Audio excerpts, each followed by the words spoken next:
Most people think ADHD is just about distraction or not being able to concentrate or focus. Now, while that might be the case, there's a lot more underneath the surface to learn here. My name is Darrin. I'm a clinician. I'm a leadership mentor in the space, and I'm really interested in focusing on how ADHD impacts confidence, communication, and consistency. Those three. Now, because when you learn some of these things, you don't have to learn everything, right? But when you learn some of these small details and how this condition may impact you, you can really understand how you're going to be able to be more self-led. Now, here's why we're here. The billion-dollar question. What does ADHD feel like? Not in a textbook, not in an encyclopedia, but in real life, right? Life that's happening right in front of us. So, starters, ADHD can feel like a lot of things depending on who you ask. You know, you can ask millions of people, get millions of different answers. But for the case here, one day it can show up like chaos, other day it can show up like hyperfocus. Or we're talking minute to minute, you can go from those extremes, right? Those swings from distraction and burnout to feeling productive. Now, as I've stated, no two individuals may describe it the same, but there are patterns that we all can learn to recognize if you haven't already.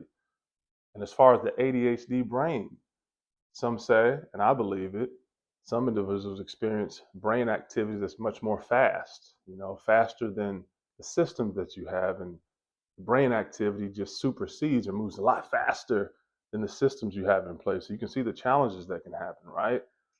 Some days feeling very productive, in other moments or other times feeling like things are impossible. So that swing, that parallel that ADHD patients live right there in the middle can be very challenging, right? And how it can really affect the confidence, the identity, how you see yourself, and also how you see the world around you, right? So really complex things here. So one of the hidden struggles that aren't really talked about are these things. Well, this day and age it's began to be talked about a lot more, but these are the things that I like to focus on to try to rebuild. Now, here's the truth. It's not about being broken or defective.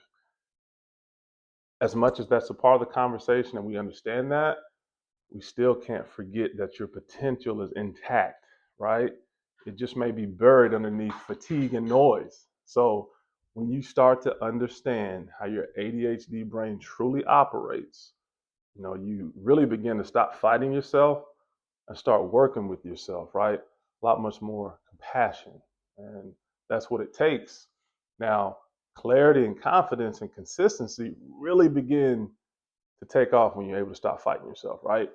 So it's not a flaw, it's a unique flight pattern. It's a whole different operating system. Just like Apple has iOS, Samsung has Android, your brain is very unique, right? And you understand that a lot can change, or even a small amount can change because you don't need big change to get big time results. So it starts with that understanding that you can get your rhythm again, right? Get your groove back, because that's what it's all about. So when you do those things in time, you can really begin to rise to your true potential and unlock what's there that's been there since the very beginning.